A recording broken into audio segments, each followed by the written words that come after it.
Hey guys, welcome to Film Reel, the show where we make movie reviews. So you don't have to. I'm Luke. And I'm Luke. And we got a great show for you guys today. We are talking about the movie Glass.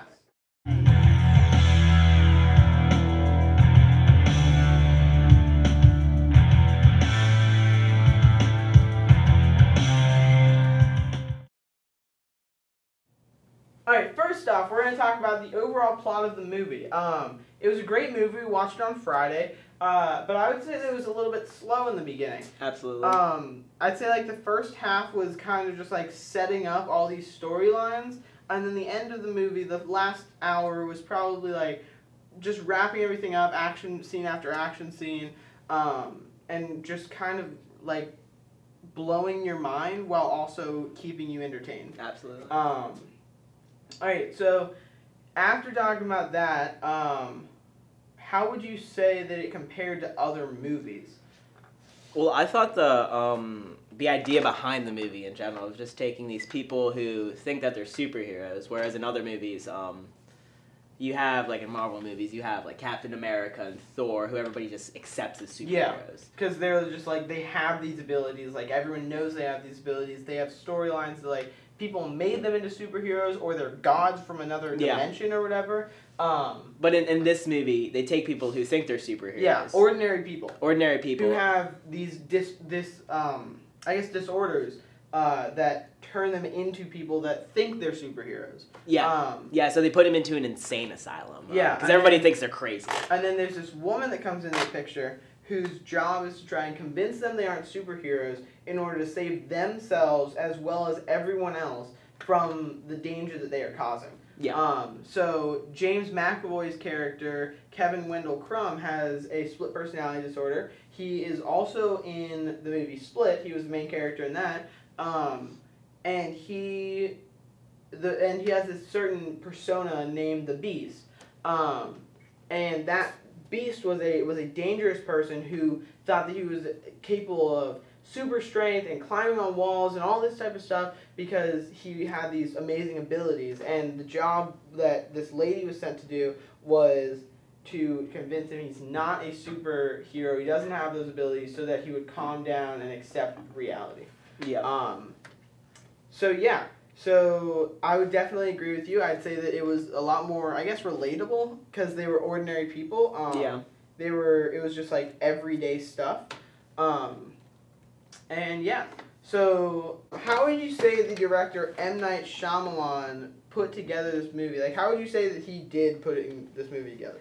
I'd say that he did a fairly impressive job by taking a different approach on superhero movies.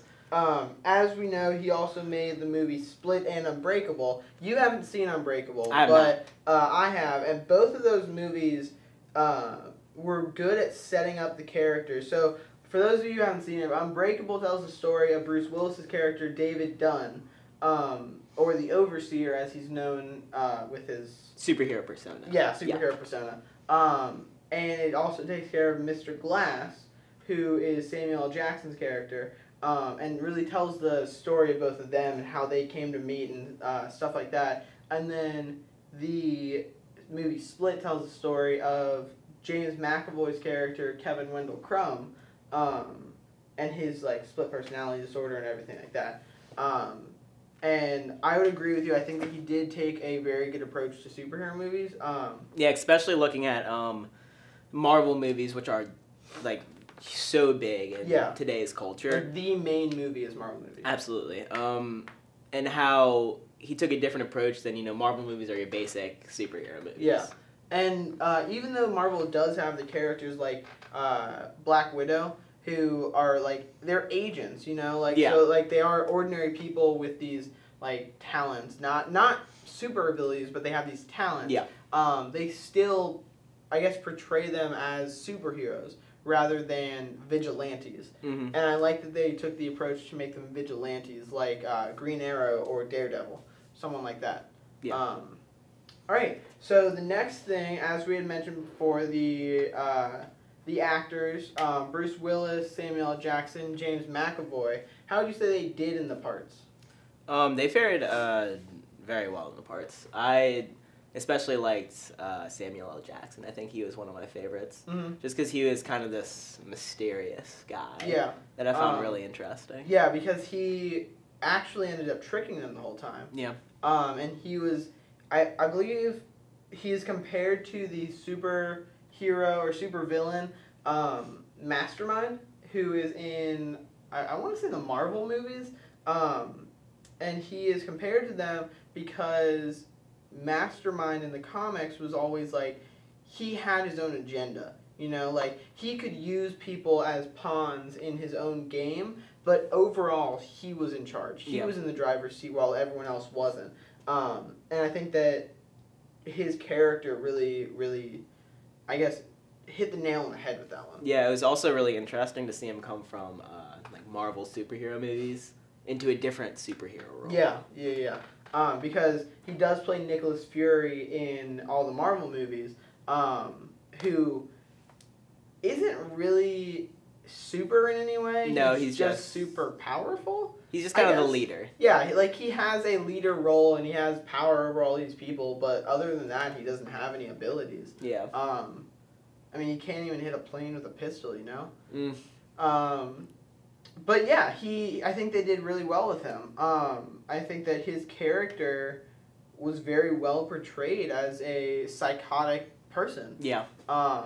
He definitely came off as somebody, like, with a mental disorder. Yes. Yeah, he was very crazy. Because he kept having, what other character did this? But he had a twitch the entire movie, you know? Yeah. Because, like, whenever they'd zoom in on his face, he would just be, like, twitching parts of his face. And I forget, there was another movie that they did that with, and his face was constantly twitching because he was insane. But the person wasn't actually, like, the actor didn't actually have a twitch. And I just find it really cool that Samuel L. Jackson was able to do that type of stuff, you know? Yeah. Alright, so the next person, Bruce Willis, his character, David Dunn. The overseer. The overseer. He plays the good guy. Yeah, the good guy. And he comes into the movie when he's trying to stop James McAvoy's character from kidnapping girls and killing them, which he has been doing since the movie Split and into this movie. So he has been looking over Philadelphia. Right? Philadelphia? I'm going to say Philadelphia. Okay. If we're wrong, sorry, but I believe it was Philadelphia. He's been looking over the city just kind of like at night, going around, stopping villains and stuff like that, because he has a gift of having, I guess, super strong bones. Yeah. So his bones don't break. So he can fall off of buildings, and he can, like, punch steel doors. There is actually a scene where he punches through a steel door and knocks the whole door down. Yeah, he's just, I'd say just very strong. Yeah. It's kind of like Captain America. Yeah. In a way. Yeah. And so, yeah. So his character, I think that, honestly, it wasn't much of a difference from what he's played in the past. Looking at, what's the movie? Die Hard? Die Hard, yeah. Yeah. Looking at Die Hard and all of those ones, and then he played in another movie. I forget what movie it was, but he did another movie about it. Just an action. Yeah, just an action movie. Yeah. And he plays action heroes very well, I think. He just has a face for it. Yeah, I can see that. So, yeah. And then the last one, James McAvoy. He played Kevin Wendell Crumb, as we said earlier, who has a split personality. He has, I think, 24 known personalities, and he's known as the Horde in his, like, total name, I guess. Yeah, all the, he has good and bad personalities, and all the bad personalities put together, they're known as the Horde. Yes. And the good ones are kind of pushed down in his consciousness. Yes. So it's metaphorical? No. It's like made as a metaphor that the light is his. His good side. No. That's whoever's taking the. Light is his consciousness. Yes, light is his consciousness. Whoever is taking his consciousness at the time is in the light. And he has these other characters like the 9-year-old kid who is a good person, but he's kind of like, I guess, enslaved, honestly. He's like corrupted. He's like a kid. He can easily be changed and manipulated. Yeah. By Patricia, who was the bad woman inside of him. Yeah. And Dennis. the Beast. And Dennis too. Dennis and Patricia were kind of Dennis and Patricia were kind of the lead two people in his subconscious that were pushing everyone down. And then there was the Beast, who is the they're kind of like, he's like the god of all the personalities, who all the bad ones worship. Yes. Sort of. He's the one who is portrayed as having superhuman strength and abilities. Yes. And I think that he did a really good job.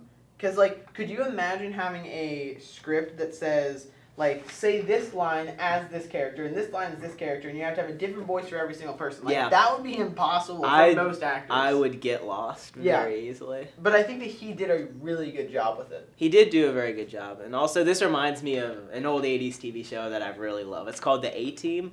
So it's just the story of these 4 guys who go around as essentially guns for hire, helping out people. And one of the team members, he also has a mental disorder, but he likes to impersonate different people, and he does it so constantly that it just reminds me of Kevin Wendell Crumb, of how he just switched his voices and like how he thought just on the spot. I would agree with that. I have not seen the show, but I understand where you're coming from with that. So that takes care of the actors. Now, the last point that we're going to touch on is how it fits into the rest. So, we said earlier, I've seen Unbreakable and Split. He's only seen Split. So, in your opinion, how does it fit in with Split? Well, Split, I'd say, was very different than Glass, just in the fact that the storylines have nothing to do with each other, except bringing back one of the old characters from Split. Yeah. But yeah, Split, it just kind of told the origin story, I'd say. Yeah.